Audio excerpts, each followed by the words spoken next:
नमस्कार दोस्तों, आज मेरे साथ हैं मिस्टर धर्मपाल। आज से 2.5 वर्ष पूर्व जब ये मेरे पास आए थे तो इनके नीचे 6 नंबर वाला दांत यानी कि पहले नंबर वाली जाड़ में कुछ दिक्कत थी जिसे हम बचा नहीं सकते थे, और 7 नंबर वाले दांत में भी दर्द था, उसका हमने रूट कैनाल किया था, और इसी तरह से ऊपर 7 नंबर वाला दांत उसमें भी दिक्कत थी जिसे हम नहीं बचा सकते थे, तो हमने तब इनके इम्प्लांट किए थे।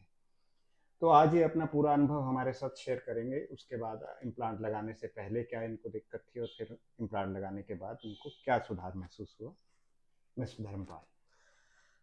देखिए, मैं आपके पास जब 2 ढाई साल पहले आया, तो सिचुएशन इतनी ख़राब थी कि मुझे आज याद आता है कि खाना तो मतलब दूर की बात है, खाने के बारे में सोच के भी मुझे डर लगता था कि खाना खा लूँगा तो पता नहीं क्या हो जाएगा।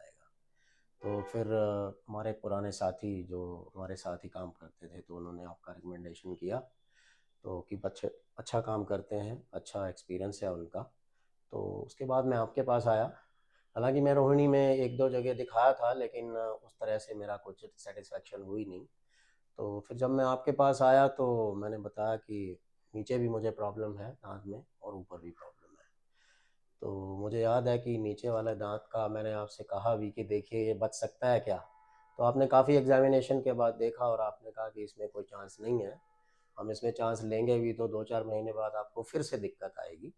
तो बेहतर है कि हम इसको निकाल के और इम्प्लांट की आपने बात की।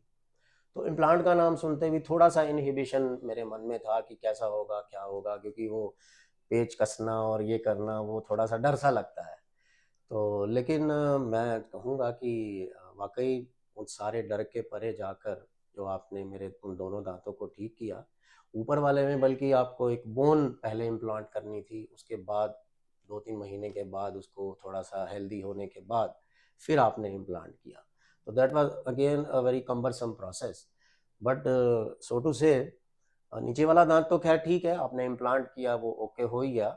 लेकिन ऊपर वाले दाँत का जो मुझे डर था, वो बहुत अच्छे तरीके से आपने किया। एंड डेफ़िनिटली एक बात आपकी मुझे आज भी याद है, आपने कहा कि जैसे ही मैं कैप लगाऊँगा, मैं आपको चने चबाने को दूँगा। तो वो जो कि मतलब एक आदमी सोच नहीं सकता कि दाँत लगाया है तो इमीडिएटली आप कैसे कह सकते हैं, तो लेकिन आपने वाक़ई मुझे यहाँ से चने दिए चबाने के लिए। एंड टू माय सरप्राइज़ मैं वो अच्छे से कर पाया, पूरे सक्सेसफुली उसको कर पाया। तो it was a very, very wonderful experience और इम्प्लांट। जब हमने ये इम्प्लांट किया उस समय कोई दर्द वगैरह का आपको हुआ, कुछ उसका अनुभव अगर रहा आपको वो शेयर कीजिए। हाँ, इम्प्लांट के समय डॉक्टर साहब वो जो दिमाग के पीछे डर होता है, वो तो था।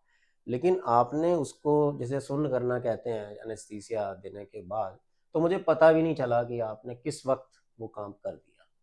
तो जब आपने कहा कि हाँ, हो गया तो आई वाज़ सरप्राइज़्ड कि यस हो गया तो चलो बहुत अच्छी बात है। वैसे जैसे कुछ लोग मानते हैं कि इम्प्लांट एक महंगी प्रक्रिया है, उसके बारे में आपका क्या कहना है। डॉक्टर साहब मेरे को दाँतों की समस्या वैसे छुटपन से ही, क्योंकि मैं चॉकलेट, टॉफ़ियाँ बहुत खाता था, तो पहले से ही मुझे समस्या थी, कहीं कुछ हो रहा है, कहीं कुछ हो रहा है। लेकिन जहाँ तक इन दाँतों की बात है, जब आपके पास आया और आपने कहा कि इम्प्लांट इसमें ज़रूरी है, तो मैं आज ये समझता हूँ कि शायद इसे कोई लोग कैसे समझेंगे कि वाक़ई अगर दाँत खराब हो रहा है या हो गया है, तो इम्प्लांट ही कराना चाहिए। उससे बेस्ट कुछ भी नहीं है। It is like your normal teeth जो कि ईश्वर से, प्रकृति से आपको मिलते हैं। So it is really a very, very wonderful experience. Thank you. Thank you sir.